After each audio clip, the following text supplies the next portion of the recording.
दोस्तों लेकर आ चुके हैं बिहार और देश दुनिया की फटाफट कई सारी महत्वपूर्ण और बड़ी खबरें। सभी खबरों को आगे इस वीडियो में जानेंगे। इससे पहले इस वीडियो को एक लाइक जरूर कर दें। हमारे चैनल पर नए हैं तो चैनल को भी जरूर से सब्सक्राइब कर लें। चलिए आप फटाफट सभी खबरों को एक एक करके जानते हैं। बिहार के हर सरकारी स्कूलों में बैंक खाते में शिक्षा विभाग द्वारा 50-50 हजार रुपए की राशि जमा की जाएगी। इस राशि से स्कूल में बल्ब, पंखे, बेंच, डेस्क, फर्श, शौचालय आदि की मरम्मत के काम किए जा सकेंगे ताकि स्कूल में पढ़ने आने वाले बच्चों को किसी तरह की असुविधा न हो। इसके लिए सभी जिलों के डीएम को अपने अपने क्षेत्र में स्कूल के इस काम की निगरानी करने का निर्देश दिया गया है। जानकारी के मुताबिक शिक्षा विभाग ने राज्य के सभी विद्यालयों को से बैंक खातों में 50 हजार रुपए की राशि ट्रांसफर करने का निर्देश जिलों को दिया है। विभाग ने कहा कि स्कूल में 50 हजार की राशि मरम्मत, जल जमाव और बुनियादी जरूरतों के जुड़े कामों के लिए हमेशा उपलब्ध रहेगी ताकि विद्यालय प्रशासन अपने स्तर पर छोटे मोटे काम करवा सकेंगे। बच्चों की पढ़ाई में किसी तरह की रुकावट नहीं आएगी। बता दें कि पिछले दिनों शिक्षा विभाग की ओर से प्रधानाध्यापकों को 50 हजार रुपए तक के निर्माण और मरम्मत के कार्य अपने स्तर पर करवाने की छूट दी थी। इसमें शौचालयों की मरम्मत, चार दीवारी निर्माण, पेयजल सुविधा, विद्युतीकरण, बेंच डेस्क की खरीद, ऑफिस और लैब के लिए संसाधन की खरीद जैसे कार्य शामिल है।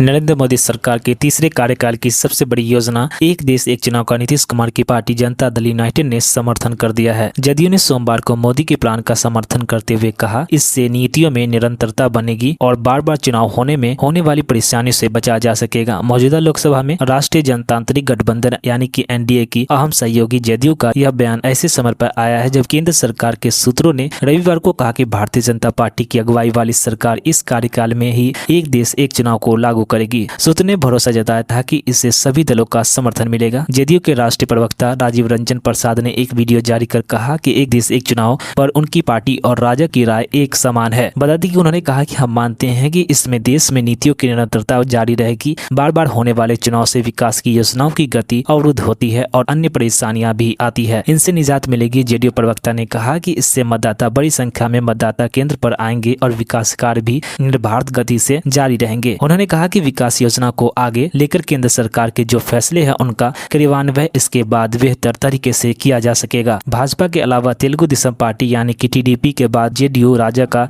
सबसे बड़ा सहयोगी दल है।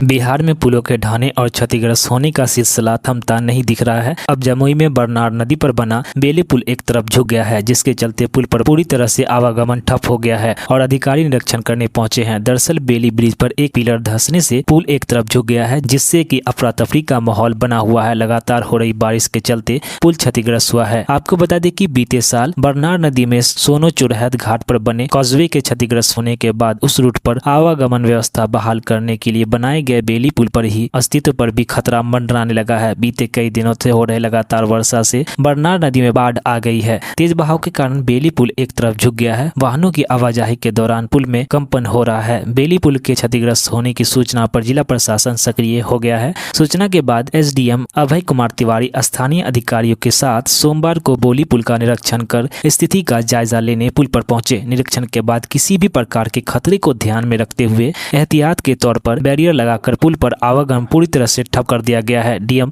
अभिलाषा शर्मा ने बताया कि भागलपुर से टेक्निकल टीम पहुंच रही है, जो स्थिति को देखकर आगे की जानकारी देगी। बिहार में कानून व्यवस्था को लेकर लगातार सवाल उठ रही है। बता दें कि लालू एवं तेजस्वी यादव की पार्टी राष्ट्रीय जनता दल पर स्वास्थ्य मंत्री मंगल पांडे ने हमला बोला है। उन्होंने कहा कि आरजेडी 15 साल के लालू राबड़ी राज की प्रेत छाया से बाहर निकलने के लिए छटपटा रही है, मगर बिहार की जनता जानती है कि लालू राज में कैसे सीएम हाउस में अपराधियों को संरक्षण मिलता था। मंत्री मंगल पांडे ने सोमवार को भारी बयान में कहा कि आरजेडी के शासनकाल में भ्रष्टाचार और गुंडागर्दी को बढ़ावा दिया जाता था, इसलिए लोग उनके कुशासन वाले राज को आज तक नहीं भूले हैं। उन्होंने कहा कि लालू प्रसाद यादव को अपराध, भ्रष्टाचार और गुंडागर्दी के लिए याद किया जाता है। उनके राज्य में सीएम हाउस अपराधियों एवं अपहरणकर्ताओं का पनाहगाह बना हुआ था। आज कोई वारदात होती है तो तुरंत कार्रवाई भी होती है। दूसरी ओर नेता प्रतिपक्ष तेजस्वी यादव लगातार मुख्यमंत्री नीतीश कुमार के नेतृत्व वाली एनडीए सरकार को कानून व्यवस्था के मुद्दे पर घेर रहे हैं। आपको बता दें कि तेजस्वी यादव आए दिन क्राइम बुलेटिन जारी कर रेप, मर्डर, लूट जैसे वारदातों का जिक्र करते हुए सरकार पर सवाल उठा रहे हैं। उन्होंने आरोप लगाया है कि